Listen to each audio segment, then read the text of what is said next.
آگے بڑھتے ہیں۔ اسپیکر پنجاب اسمبلی کے انتخاب کے لیے ووٹنگ کل ہوگی۔ تحریک انصاف کے امیدوار سبطین خان نے کاغذات نامزدگی جمع کروا دیے ہیں۔ نون لیگ کی جانب سے سیف الملوک کھوکھر نے کاغذات نامزدگی جمع کروائے۔ مسلم لیگ نون اب کوئی اپسٹ نہیں کر سکتی، یہ کہنا ہے سبطین خان کا۔ نون لیگ پہلے جو خط لائی تھی اس کی حالت سب نے دیکھ لی ہے، میں پر امید ہوں الیکشن جیت جاؤں گا، سبطین خان کی جانب سے یہ بھی کہا گیا۔ تو اسپیکر پنجاب اسمبلی کے انتخاب کے لیے ووٹنگ کل ہوگی، اسی بارے میں مزید تفصیلات جان لیتے ہیں۔ لیاقت انصاری ہمارے ساتھ موجود ہیں۔ لیاقت، آگاہ کیجیے گا۔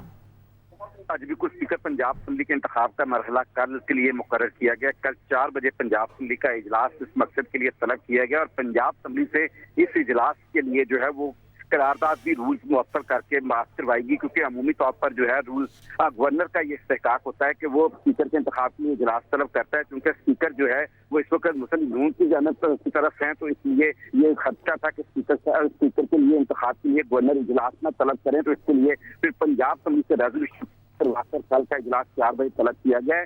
اب تک جو کاغذات نامزدگی جمع ہوئے ہیں، تحریک انصاف اور مسلم اتحاد کے مشترکہ امیدوار جو ہیں وہ سبطین خان نے اپنے کاغذات نامزدگی جمع کروائے ہیں۔ پارٹی رہنما میاں محمود رشید، ڈاکٹر راجہ بشارت، راشد حفیظ، ڈاکٹر مراد داس اور دیگر بھی موقع پر موجود تھے، جبکہ مسلم نون اور ان کے اتحادیوں کی جانب سے جو کاغذات جمع کروائے گئے ہیں وہ لاہور سے تعلق رکھنے والے رکن صوبائی اسمبلی سیف الملوک کھوکھر ہیں، انہوں نے کاغذات نامزدگی جمع کرائے ہیں۔ ان کے لیے جو خلیل طاہر سندھو اور وکیلا خادم حسین جو ہے وہ کاغذات جمع کروانے ان کے پاس آئے۔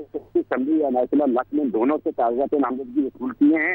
تھوڑی ہی دیر میں یہ کاغذات کی اب جانچ پڑتال شروع ہو جائے گی اور اس کے بعد دونوں کے کاغذات پر جو ہے وہ اسمبلی ان کو درست قرار دینے یا کوئی اعتراض ہے جی، بہت شکریہ لیاقت انصاری، آپ نے اپڈیٹ کیا۔